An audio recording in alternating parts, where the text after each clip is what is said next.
हाँ जी साहब, नमस्कार। Very very good evening to all of you. सभी बच्चों का स्वागत करते हैं एक बार फिर से अपने इस प्यारे से online YouTube channel Bihar board English medium Vidyakul पर।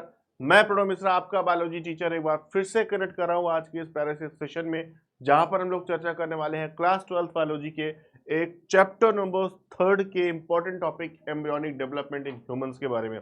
ठीक है, तो ये चर्चा हम लोग करते हैं एम्ब्रियोनिक डेवलपमेंट। इसके पहले मैं आपको बता दूं, यहाँ पर इसके पहले का टॉपिक यानी कि प्रेगनेंसी कैसे मेंटेन होती है और इम्प्लांटेशन कैसे होता है, ये हमने वहां पर पढ़ लिया है। आपके चैनल पर आप देखेंगे तो ये वीडियोस अवेलेबल हैं उसके पहले के सारे टॉपिक्स के। तो प्रेगनेंसी मेंटेन कर ली थी हम लोगों ने पिछले टॉपिक में और इम्प्लांटेशन करा दिया था। अब इम्प्लांटेशन होने के बाद जब आपका फीटस या एम्ब्रियो का हो, वो जाकर के प्रॉपरली इम्प्लांट हो जाता है कहाँ पर, यूट्रस की वॉल में। इंडोमेट्रियम वॉल उसको पूरी तरीके से चारों तरफ से घेर चुकी है। अब वो यूट्रस के अंदर डेवलपमेंट की तरफ जा चुका है। तो अब वो कैसे आगे डेवलप होगा, कौन कौन से चेंजेज आएंगे, ये सारी चीजें हम लोग को यहाँ पर पढ़ना है। तो पहले सभी से एक बार निवेदन कर रहे हैं कि जो बच्चे यहाँ पर नए हैं, है ना, वो चैनल को कर लेंगे सब्सक्राइब। पुराने बच्चे जो भी हैं वो ज़्यादा से ज़्यादा शेयर करेंगे, है ना, वीडियो को आपके जो भी साथी हैं उन लोग तक पहुँचा दो और ज़्यादा से ज़्यादा ये नंबर बढ़ा लो। सब लोग यहाँ पर लाइव भी देखिए और उसके बाद आप शेयर भी कर सकते हैं वीडियो को बाद में। तो अगर हम बात करें एम्ब्रियोनिक डेवलपमेंट की, तो शुरुआत ये फर्टिलाइजेशन के बाद ही हुई थी, जहाँ पर आपका एक स्पर्म था और ये स्पर्म जब फ्यूज किया था ओवा से, है ना, ये ओवा से, तो ये दोनों फ्यूज करने के बाद आगे बढ़े थे और ये फर्टिलाइजेशन किए थे, तो ये बनाए थे जाइगोट। जाइगोट पहले 2 सेल की स्टेज में, फिर 4 सेल की, फिर 8 सेल की स्टेज में, फिर पहली स्टेज आती है यहाँ पर मारूला, और वही मारूला स्टेज आगे बढ़ती जाती है ब्लास्टुला। ब्लास्टुला स्टेज जब आती है तो आप जानते थे ब्लास्टुला में कुछ ऐसा स्ट्रक्चर हमें देखने को मिलता था कि कुछ ग्रुप ऑफ सेल्स होती थी जो बाहरी की तरफ अरेंज होती थी, और जो बाहर की तरफ सेल अरेंज होती थी, मैंने ऐसे बताया था आपको कि ग्रुप ऑफ सेल्स जो थोड़ा सा किनारे अरेंज होती हैं, इनको हम लोग क्या नाम देते थे, इनको हम लोग बोलते थे ट्रोफोब्लास्ट, है ना। ये कौन सी सेल होती थी बेटा, तो इनको हम लोग बोलते थे ट्रोफोब्लास्ट। और वहीं अगर हम बात करें, यहीं अगर हम बात करें तो ये अंदर कुछ सेल का मास कंपोजिशन तुम्हें देखने को मिलता था। काफ़ी सारी सेल्स एक जगह इकट्ठी हुई आपको नज़र आती थी और इनको हम लोग बोलते थे इनर सेल मास, ICM। और ये ICM आगे चल के बदलता किस में था सर, ये बदल जाता था एम्ब्रियो में। और ये जो आपका ट्रोफोब्लास्ट लेयर है ये बनाती थी डिफरेंट लेयर्स, है ना, ये बनाती थी डिफरेंट लेयर्स, और इन्हीं लेयर्स से एम्ब्रियो के चारों ऊपर बनेगा प्रोटेक्शन, और वो जो डिफरेंट लेयर्स होंगी, है ना, वही आगे डिफरेंट ऑर्गन का फॉर्मेशन करेंगी। ये हम डेवलपमेंट के दौरान पढ़ेंगे। जब ब्लास्टोसील हो जाता था फिर ये गैस्ट्रुला स्टेज में आती थी, और गैस्ट्रुला स्टेज के बाद ही हम लोगों ने देखा था, है ना, यहाँ पर इम्प्लांटेशन हो चुका है, और इम्प्लांटेशन होने के बाद अब जाकर इसमें चेंजेस होंगे, यानी कि ectoderm, mesoderm, endoderm, different layers आना शुरू होंगी।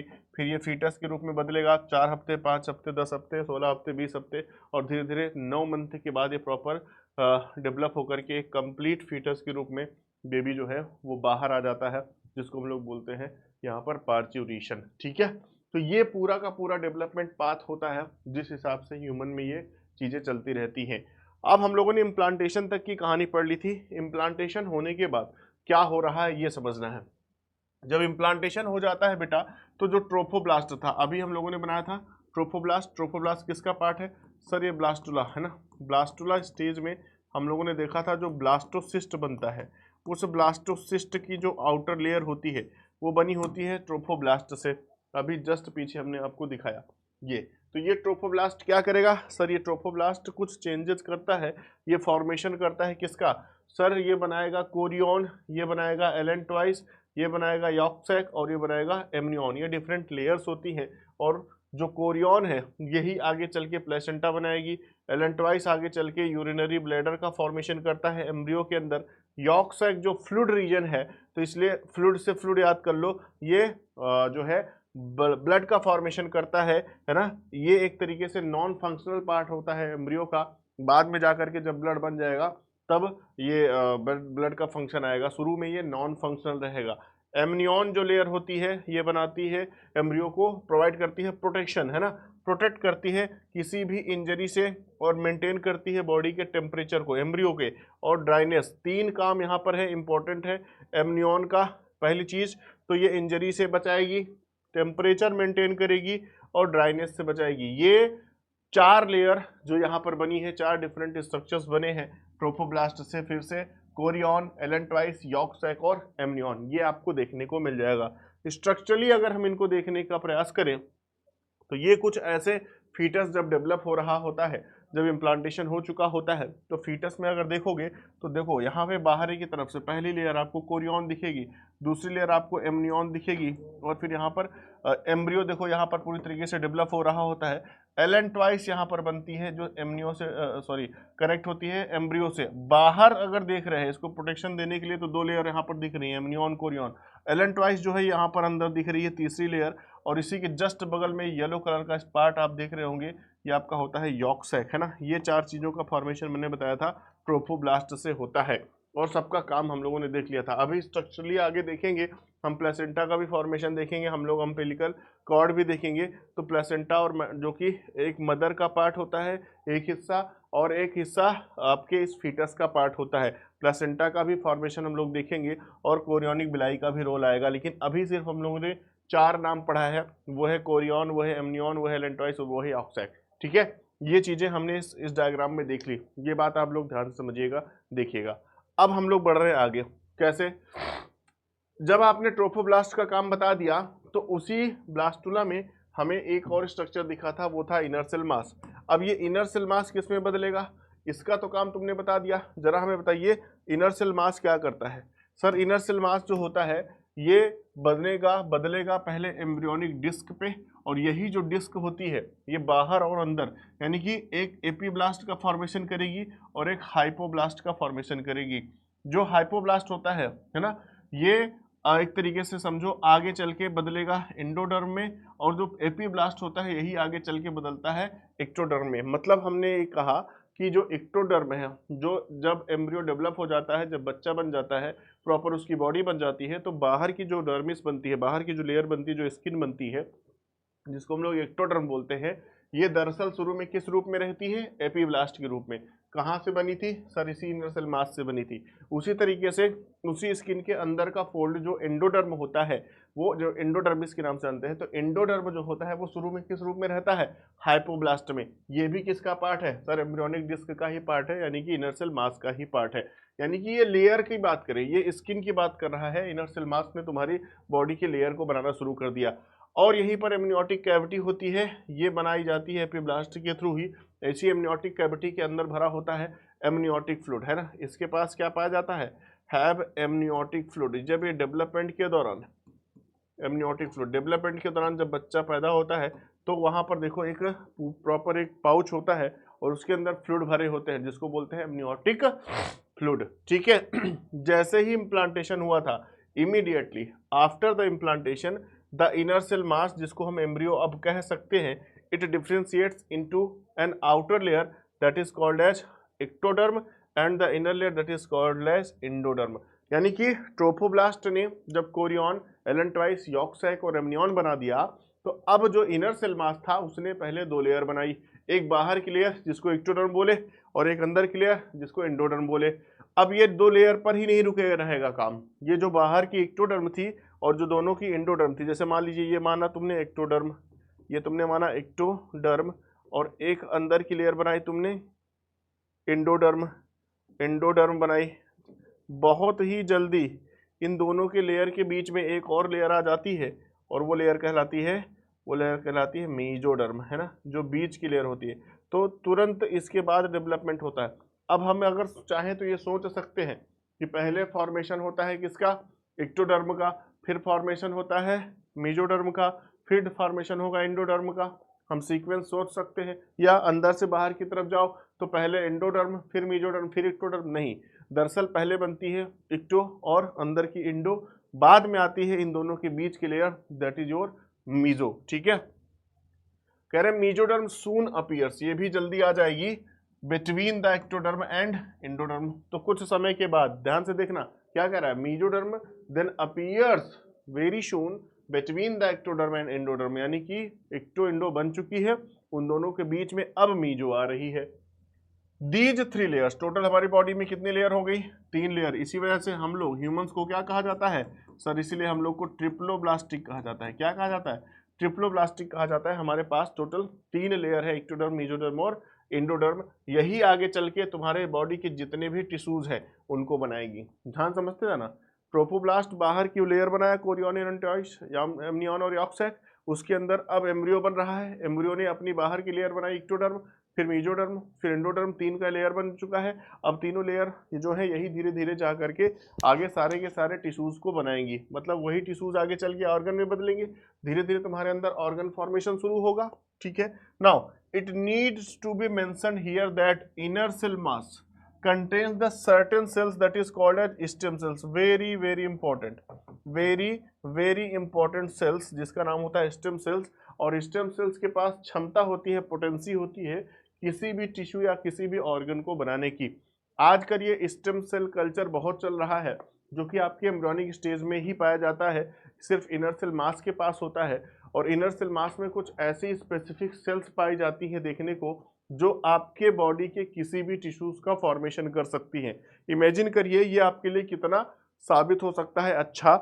अगर फ्यूचर में किसी की स्टेम सेल प्रोटेक्टेड है, किसी के पास रखी गई है, तो ये समझो अगर उसका कोई ऑर्गन अफेक्ट हो गया तो हम उसकी स्टेम सेल का इस्तेमाल करके उस ऑर्गन को बना सकते हैं कि नहीं? बोलिए हाँ सर, बिल्कुल बना सकते हैं। तो स्टेम सेल कल्चर किया जा रहा है।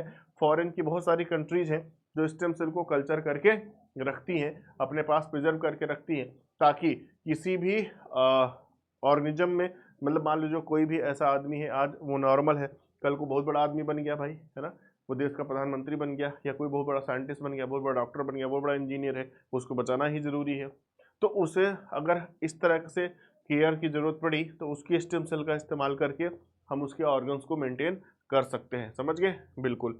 अब इसी दौरान जब हम लोगों ने देखा था कि लेयर बन रही है, इनर सेल मास के से एम्ब्रियो बन रहा है, और उधर हम लोगों ने 4 लेयर पढ़ ली ट्रोफोब्लास्ट से, तो उसी दौरान एक और स्ट्रक्चर का फॉर्मेशन वहां पर आता है, दैट इज प्लेसेंटा।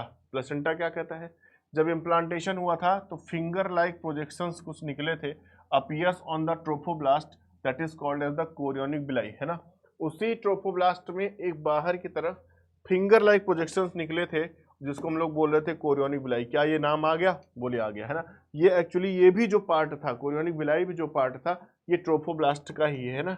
किससे आया था? ट्रोफोब्लास्ट का ही पार्ट है, इसी का पार्ट है, इसी का ये पार्ट है, याद रखिएगा। अच्छा, और क्या हो रहा है? और ये हो रहा है, ये जो कोरियोनिक बिलाई है ना, और यूटराइन टिश्यू, यूटराइन मतलब यूट्रस के जो टिश्यू है, ध्यान समझिएगा, ये यूट्रस के टिश्यू और ये कोरियोनिक बिलाई दोनों आपस में जुड़ रहे हैं, बिकम्स इंटीग्रेटेड, ये दोनों आपस में जुड़ गए with each other and jointly form a structural and the functional unit between developing embryo यानी कि foetus and the maternal body, that is called as placenta. तो क्या अकेले ये कोरियोनिक बिलाई ने प्लेसेंटा का फॉर्मेशन किया? बोलिए नहीं। जब प्लेसेंटा का फॉर्मेशन की बात आएगी तो ये कोरियोनिक बिलाई, ये बिलाई फिंगर लाइक प्रोजेक्शंस जो यहाँ पर बनी हुई है, ध्यान समझिएगा, इसके अंदर आप देखेंगे कोरियोनिक बिलाई ऐसे फिंगर लाइक प्रोजेक्शंस आपको देख रही होंगी। ठीक है। अब ये जो फिंगर लाइक प्रोजेक्शंस बिलाईज जो थी, ये हो गई कहाँ से? इसी मदर के टिश्यूज के साथ, यूट्रस के टिश्यू के साथ। और जब यूट्रस के टिश्यू के साथ ये जुड़ती हैं तो ये बिलाई जो होती है, एक पार्ट तो कनेक्ट करती है मदर की बॉडी से, क्योंकि इसने यूट्रस के वॉल को कनेक्ट किया है, और ट्रोफोब्लास्ट जो कि डेवलपमेंट हो रहा था ब्लास्टुला से, यानी कि कहीं ना कहीं ये एम्ब्रियो का पार्ट है, ये फीटस का पार्ट है, तो एक पोर्शन कनेक्ट करती है फीटस से। तो एक कनेक्शन बनता है यूट्रस की यानी कि मदर की सेल्स के साथ, मदर की वॉल के साथ, और एक कनेक्शन बनता है फीटस की ट्रोफोब्लास्ट में पाई जाने वाली कुछ finger like projection structures, that is chorionic villi के साथ। जब ये दोनों आपस में जुड़ते हैं तो अब इस कनेक्शन को हम नाम दे देते हैं प्लेसेंटा, जो एक्चुअली मदर से भी कनेक्टेड है और एक तरफ फीटस से भी कनेक्टेड है। चलिए सर, ये बात तो समझ में आ गई कि प्लेसेंटा जो होता है वो मदर से भी कनेक्टेड रहता है और फीटस से भी कनेक्टेड रहता है। क्या यहाँ तक क्लियर हुआ? सभी लोग जरा कमेंट करो, यहाँ तक क्या क्लियर हुआ है? जरा सभी लोग कमेंट करो, बातचीत नहीं करना है। ठीक है, आ रहा है? बिल्कुल, वेरी गुड। समझ में आ रहा है? ठीक है, तो ज़्यादा से ज़्यादा शेयर भी करना है तुम लोग को, सिर्फ यहाँ समझते नहीं रहना है। इतनी इंपॉर्टेंट चीज़ आपकी पूरे बिहार बोर्ड इंग्लिश मीडियम के लिए यहाँ पर लाई जा रही है, आप सबको समझाने के लिए इतनी मेहनत की जा रही है। इसके लिए आपको भी छोटे छोटे टॉपिक्स को देखो ऐसे तोड़ तोड़ के समझाया जा रहा है ना। तो आप भी तो हमारे लिए कुछ करेंगे, और वो होगा कि ज़्यादा से ज़्यादा यहाँ पे वीडियो सब भी साथी जो हैं उन तक पहुँचाएँ कि नहीं भैया यहाँ पे कुछ अच्छा भी काम चल रहा है। आगे नाउ द प्लेसेंटा, इसका काम क्या है गुरुजी, हमें ये भी बता दीजिए। अगर ये मदर और फीटस के बीच में कनेक्शन बना दिए हम तो काम क्या है? कहिए sir, it facilitate the supply of oxygen. पहला तो काम ये ऑक्सीजन की सप्लाई करेगा, और न्यूट्रिएंट्स की सप्लाई सर करेगा, खाना पीना उठा करके देगा बच्चे को, न्यूट्रिएंट्स की सप्लाई, ऑक्सीजन की सप्लाई, और साथ ही साथ उसके अंदर जितने भी कार्बन डाइऑक्साइड या जितने भी एक्सक्रीटरी वेस्टेज होंगे इनको निकालने का काम करेगा, है ना। तो अगर हम सिर्फ तुमसे पूछे प्लेसेंटा का मेन काम बताइए, तो बोलिए सर ये फीटस की बॉडी से ऑक्सीजन सप्लाई करना, उसकी बॉडी में न्यूट्रिएंट्स की सप्लाई करना, ऑक्सीजन और न्यूट्रिएंट्स को ले जाएगा, और उनके अंदर प्रेजेंट जितने भी वेस्ट है, उनके अंदर प्रेजेंट जितनी भी कार्बन डाइऑक्साइड है उसको वहां से निकाल के बाहर लाएगा। ठीक है सर।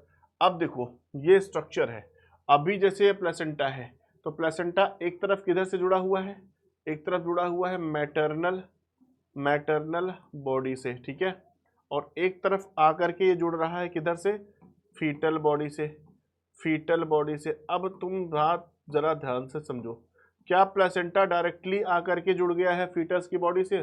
बोले नहीं, उसके बीच में एक कॉर्ड है जिसको हम लोग बोलते हैं अम्बिलिकल कॉर्ड, है ना, अम्बिलिकल कॉर्ड। मतलब ये डायरेक्टली नहीं जुड़ेगा, ये डायरेक्टली नहीं जुड़ेगा।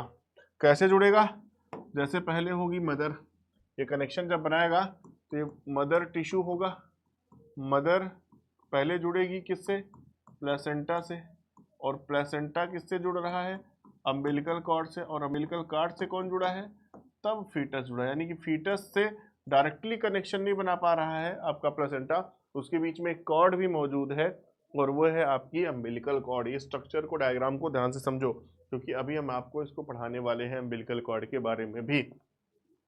प्लेसेंटा का काम हमने समझ लिया, ऑक्सीजन को देगा, न्यूट्रिएंट्स को देगा, एक्स्ट्रा जो भी वेस्ट होगा उसको बाहर निकालेगा, CO2 को बाहर करेगा।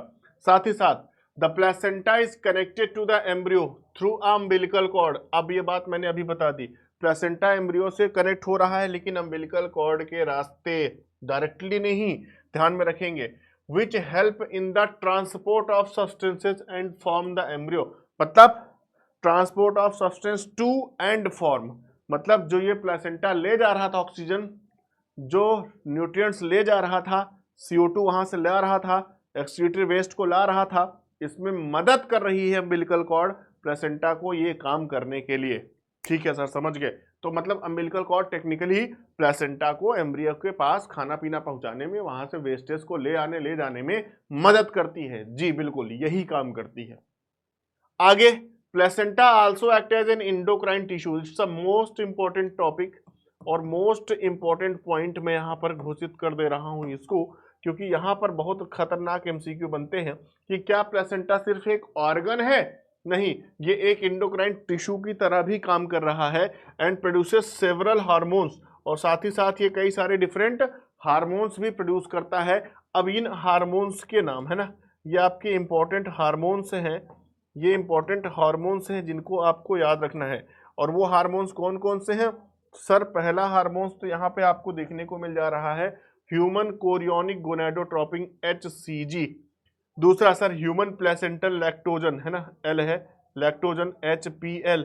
तीसरा सर एस्ट्रोजन भी है और प्रोजेस्टेरोन भी है। 4, और खास करके ये HCG और HPL से इतना क्वेश्चन पूछता है क्या ही बताएं। तो ये MCQ तैयार कर लेना, वेरी इंपॉर्टेंट है, इंपॉर्टेंट हार्मोन्स है जो कि प्लेसेंटा सेक्रेट कर रहा है ना। ये तुमसे डायरेक्टली पूछेगा प्लेसेंटा से कौन कौन से हार्मोन्स निकलते हैं। ठीक है सर, और क्या कर रहा है? अब ये प्लेसेंटा अगर बना रहा, खास करके ये बना कब था सर? ये लगभग 3 महीने बाद डेवलपमेंट के, जब एम्ब्रियोनिक डेवलपमेंट शुरू हुआ तो शुरू में ये सारा चीजें तो प्लेसेंटा जो है बच्चे को दे नहीं पाएगा, क्योंकि ये बना ही लेट से है।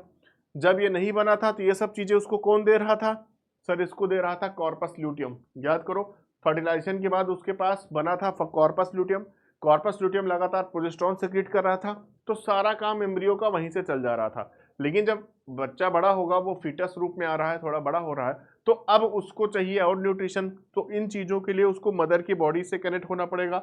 मदर की बॉडी से कनेक्शन बनाने के लिए प्लेसेंटा बना।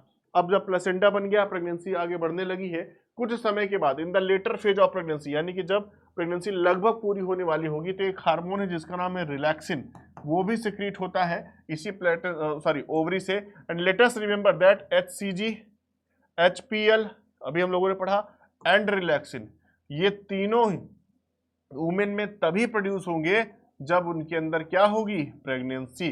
क्योंकि प्लेसेंटा एस्ट्रोजन और प्रोजेस्टेरॉन भी सिक्रेट कर रहा है, लेकिन HCG और HPL और ये रिलैक्सिन तभी सिक्रेट होगा उसकी बॉडी में जब क्या होगी, प्रेगनेंसी होगी। क्योंकि ये तीनों का हार्मोन का लेवल उस लेडी की बॉडी में बिना प्रेगनेंसी के नहीं देखा जाएगा। अच्छा आगे, इन एडिशन है ना, during pregnancy the level of other hormones like oestrogens, progesterones, cortisol, that is your life saving hormone, याद रखिएगा ये हमारी बॉडी में लाइफ सेविंग हार्मोन के नाम से भी जाना जाता है।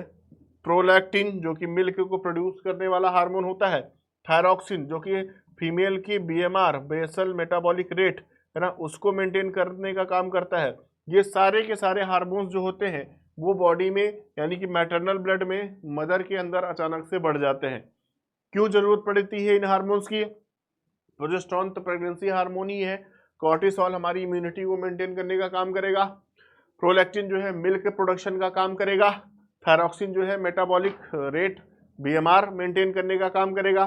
इन सारे के सारे हार्मोन्स की जरूरत यहाँ पर पड़ेगी, इसलिए ये सेक्रेट होते रहते हैं। अच्छा, increased production of these hormones is essential for the supporting the foetal growth, उस बच्चे की ग्रोथ के लिए इन हार्मोन्स का सेक्रेट होना जरूरी भी है।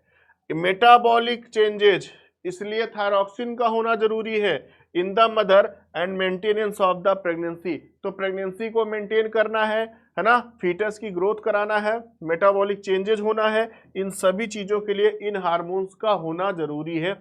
ये सिक्रीट होंगे तभी चीजें नॉर्मल चल पाएगी। ठीक है सर, इतनी चीज समझ गए। और बताइए सर, अम्बिलिकल कॉर्ड की चर्चा कर दीजिए। अभी आपने बताया था कि प्लेसेंटा डायरेक्टली जाकर के नहीं जुड़ेगा, मदर पहले प्लेसेंटा से जुड़ेगी, फिर प्लेसेंटा अम्बिलिकल कॉर्ड से जुड़ेगा, फिर ये फीटस से जाकर के कनेक्शन बनाएगी।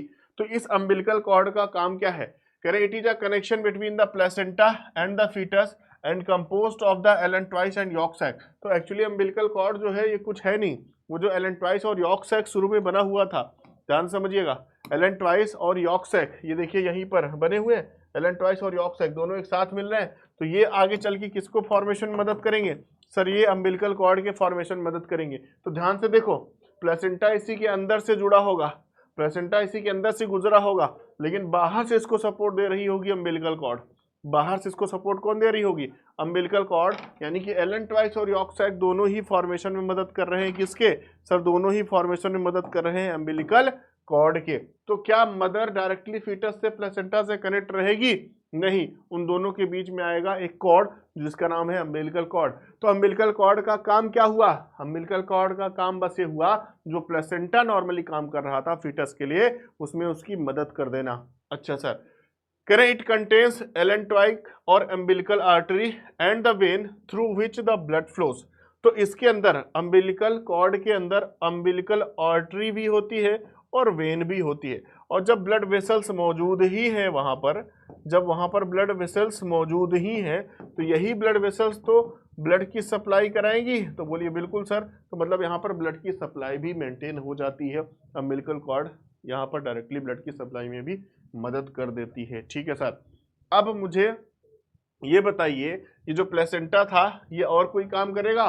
बोले हाँ सर, अल्ट्रा फिल्टर का काम कर रहा है। कोई भी एक्सचेंज ऑफ सब्सटेंस हो रहा है मदर और फीटस के बीच में, डिफीजन के थ्रू उसको पहले चेक कर लेता है, फिल्टर कर लेता है।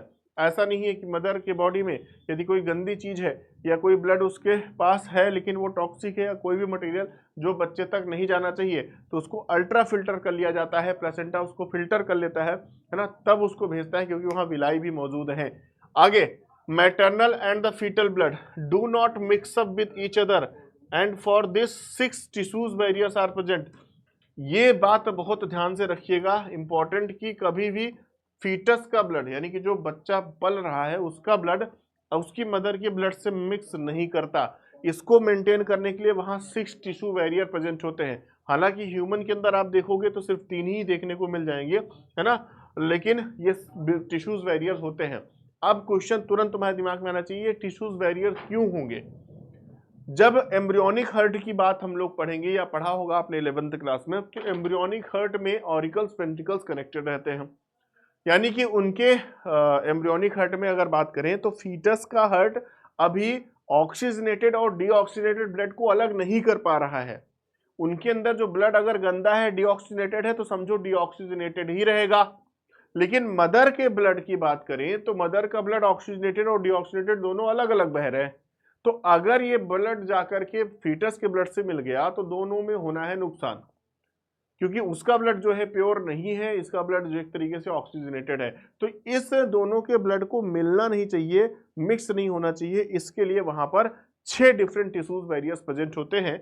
But in order to increase the efficiency of placenta these tissue barrier are reduced. जैसे 3, अब 6 बैरियर लगा दोगे तो एक को चीज नहीं ट्रांसपोर्ट हो पाएगी ना, ब्लड ही नहीं जाना, और भी चीजें तो जानी है, वो भी रुक जाएंगी, वो भी ट्रांसपोर्ट नहीं हो पाएंगी। तो उनको रोकने के लिए एटलीस्ट कम से कम बैरियर्स लगाए जाएं। नहीं तो जो जरूरी चीजें हैं, क्योंकि यहाँ पर ऑक्सीजन की भी सप्लाई जानी है, यहाँ पर आपको देखना है टिश्यूज बैरियर्स के द्वारा ही न्यूट्रिएंट्स की भी सप्लाई जाना है। तो यहाँ पर सब चीज़ों को नहीं रोक सकते ना, जो ज़रूरी चीज़ें हैं उनको तो जानी ही जानी है।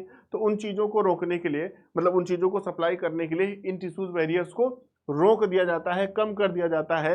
तो वो नंबर 6 से घट के हो जाता है 3, जैसे ह्यूमन के अंदर हो जाते हैं 3। तो इस प्रकार से पूरा होता है उसका डेवलपमेंट। अब क्वेश्चन ये बनता है किस महीने में कब क्या क्या डेवलपमेंट होता है। तो एक लेक्चर इस पे और मैं लूंगा जहां पे आपको ये समझाऊंगा। अभी फिलहाल आप समझो प्लेसेंटा, अम्बिलिकल कॉर्ड, है ना, टिश्यूज वेरियस, इन सब चीजों के बारे में आपने समझ लिया जो आपके एग्जाम में पूछता है। अब हम अगले क्लास में पूरे 9 महीने का डेवलपमेंट क्या क्या होता है, क्या क्या चेंजेस आते हैं, और पार्चुरेशन क्या होता है, लैक्टेशन क्या होता है, इन सब चीज़ों की चर्चा कर लेंगे। ठीक है ना।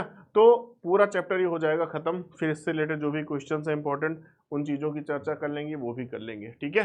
तो ये आज का सेशन है जहाँ पर हम लोगों ने ये देखा कि कैसे एम्ब्रियोनिक डेवलपमेंट होता है, क्या क्या चेंजेस होते हैं, और कैसे एक बच्चा पूरी तरीके से मदर की बॉडीज में पलता रहता है और उसके बीच में कनेक्शन हो जाता है। अब तुम जान रहे हो कि इतने सारे हार्मोन्स यहाँ पर हैं जो प्लेसेंटा से निकल रहे हैं, ह्यूमन के ओवरी से निकल रहे हैं, मतलब फीमेल की ओवरी से निकल रहे हैं। तो हार्मोन्स का भी अपना खुद का रोल है, वो केमिकल्स हैं, बॉडी में बीएमआर बढ़ाएंगे, है ना, उनके कैसे फंक्शंस को कंट्रोल करना है उसको करेंगे। प्रोडक्टिन है, मिल्क का फॉर्मेशन भी शुरू हो जाएगा क्योंकि प्रेगनेंसी मेंटेन है। तो अब वो समय आ चुका है जब उसको बेबी बर्थ कराना होगा। तो नॉर्मल बर्थ करने के लिए इन सब चीज़ों की ज़रूरत यहाँ पर पड़ेगी। ठीक है। चलो, तो अब एक एक करके हम उनको समझेंगे नेक्स्ट लेक्चर में, जहाँ पर हम देखेंगे कि कैसे पार्चुरेशन कराना है, कैसे लैक्टेशन कराना है। उसके पहले पूरा 9 महीने का विकास देखेंगे, हर महीने में, हर हफ्ते में क्या क्या चेंजेस आता है, ये चीज़ें पढ़ाएंगे। तो अगला सेशन भी आप लोग मिस नहीं करिएगा, इस सेशन को ज़्यादा से ज़्यादा शेयर करिएगा और क्लास नोट्स अच्छे से प्रिपेयर करिए।